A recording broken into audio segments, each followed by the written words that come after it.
કેમ છો બધા મજામાં જશો ને આજના વિડીયોમાં આપણે વાત કરવાના છે જો તમારે પણ તમારો ઈમેલ આઈડીનો પાસવર્ડ તમે ભૂલી ગયા છો અને તમારે ઈમેલ આઈડીનો તમારે પાસવર્ડ કઈ જગ્યાએ તમને જોવા મળશે ને એના પણ હું તમને બે સેટિંગ દેખાડવાનો છું। એક સેટિંગ તમારા મોબાઈલની અંદર કામ ન આવે તો તમે બીજું સેટિંગ ઉપયોગ કરીને પણ તમારો ઈમેલ આઈડીનો પાસવર્ડ ચેક કરી શકો છો અને જો હાવ ભૂલાઈ ગયો હોય તો પણ તમને હું દેખાડવાનો છું તમારી સામે લાઈવ પ્રૂફ। તો આ વિડીયો ભાઈ પૂરેપૂરો તમે કમ્પ્લીટ જોઈ લેજો ને હજી વિડીયોને લાઈક ન કરી હોય તો ફટાફટ વિડીયોને લાઈક કરી દો। ચેનલમાં તમે નવા હોય તો ભાઈ ફટાફટ સબસ્ક્રાઇબ કરી દેજો જેથી આવા નવા વિડીયો આવે તો પહેલા તમને મળે। તો ચાલો આપણે વિડીયો ચાલુ કરીએ।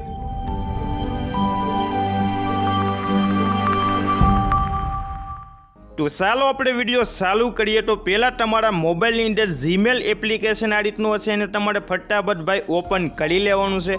ઓપન કર્યા બાદ તમે જોઈ શકો છો આ રીતે આપણે જીમેલને ઓપન કરી લીધું। ઓપન કર્યા બાદ તમારી ઈમેલ આઈડીનો જે લોગો છે એની પર તમારે ક્લિક કરી દેવાનું। ક્લિક કર્યા બાદ જે ઈમેલ એકાઉન્ટનો તમારે પાસવર્ડ જોવાનો હોય એ તમારે સિલેક્ટ કર્યા બાદ પછી મેનેજ એકાઉન્ટ ઉપર તમે ક્લિક કરી દેજો।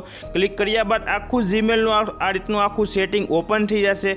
સેટિંગ ઓપન કર્યા બાદ ઉપર તમને ઓપ્શન જોવા મળે એમાંથી તમારે સિક્યુરિટીનો એક ઓપ્શન જોવા મળે છે એની ઉપર તમારે ક્લિક કરી દેવાનું।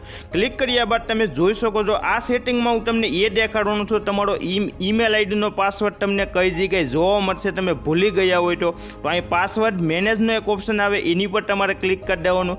ક્લિક કર્યા બાદ આ રીતનું આખું પેજ ઓપન થઈ જશે। હવે તમે જોઈ શકો છો અહીં google.comનો એક તમને ઓપ્શન જોવા મળે છે તો એની ઉપર તમારે ક્લિક કરી દેવાનું। જો તમે એની ઉપર ક્લિક કરશો એટલે ડાયરેક્ટ એક પેજ ઓપન થઈ જશે અને તમારા મોબાઈલમાં જે પાસવર્ડ હશે જે પેટર્ન પાસવર્ડ અથવા પિન પાસવર્ડ હોય તો એ પાસવર્ડ તમારે એન્ટર કરવો જોશે। તો આ રીતે હું પાસવર્ડ એન્ટર કરી દઉં। પાસવર્ડ એન્ટર કર્યા બાદ હવે તમે જોઈ શકો છો તમારું એકાઉન્ટ ઉપર જોવા મળતું હશે અને અહીં તમે જોઈ શકો છો તમારો પાસવર્ડ જોવા મળી જશે। જો તમે અહીં ક્લિક કરશો એટલે ડાયરેક્ટ તમારો પાસવર્ડ જોવા મળશે। આ સેટિંગ જે તમે તમારો પાસવર્ડ ચેક કરી શકો છો કઈ રીતનો ભાઈ આપણે પાસવર્ડ રાખ્યો છો અને આ સેટિંગ જો તમારા મોબાઈલની અંદર કામ ન આવે તો હું તમને બીજું સેટિંગ પણ ફટાફટ દેખાડવાનો છું। આ સેટિંગ જો તમારે 100% ભાઈ કામ આવવાનું છે। જો તમને જીમેલ એકાઉન્ટ તમારું યાદ છે ને તમારો પાસવર્ડ તમને ભૂલાઈ ગયો હોય તો હું તમને એ સેટિંગ ઓપન કરીને દેખાડું તો અહીં તમને પાસવર્ડનો એક ઓપ્શન આવે છે એને હું ફટાફટ સિલેક્ટ કરી લઉં। સિલેક્ટ કર્યા બાદ તમે જોઈ શકો છો ડાયરેક્ટ આ રીતે ભાઈ થોડુંક વેઇટ કરશે। વેઇટ કર્યા બાદ આ રીતનું ડાયરેક્ટ પેજ ઓપન થઈ જશે। આપણે જીમેલ તો ઉપર પહેલાં એડ કરી દેજે।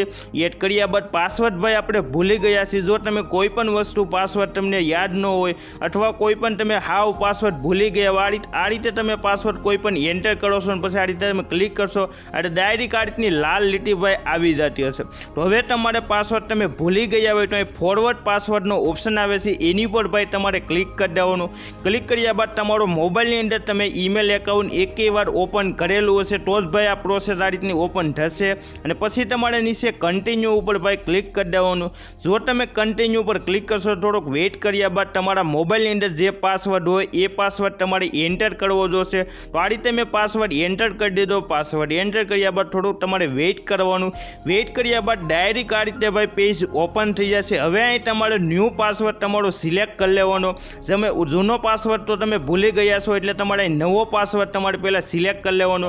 તો જે તમારે પાસવર્ડ રાખવાનો એ બે વાર તમારે પાસવર્ડ એન્ટર કર્યા બાદ નીચે તમે ક્લિક કરીને એ પાસવર્ડ તમારો સિલેક્ટ થઈ જશે અને પછી તમે ગમે ત્યારે તમારું જીમેલ એકાઉન્ટ ઓપન કરશો એટલે નવો પાસવર્ડ જ તમારે એડ કરવાનો એટલે ડાયરેક્ટ તમારું ઈમેલ એકાઉન્ટ ઓપન થઈ જશે। તો આ રીતે મેં તમને બે સેટિંગથી તમારો પાસવર્ડ તમે ચેક કરી શકો છો। વિડીયો જોવા માટે ભાઈ બધાને થેન્ક યુ।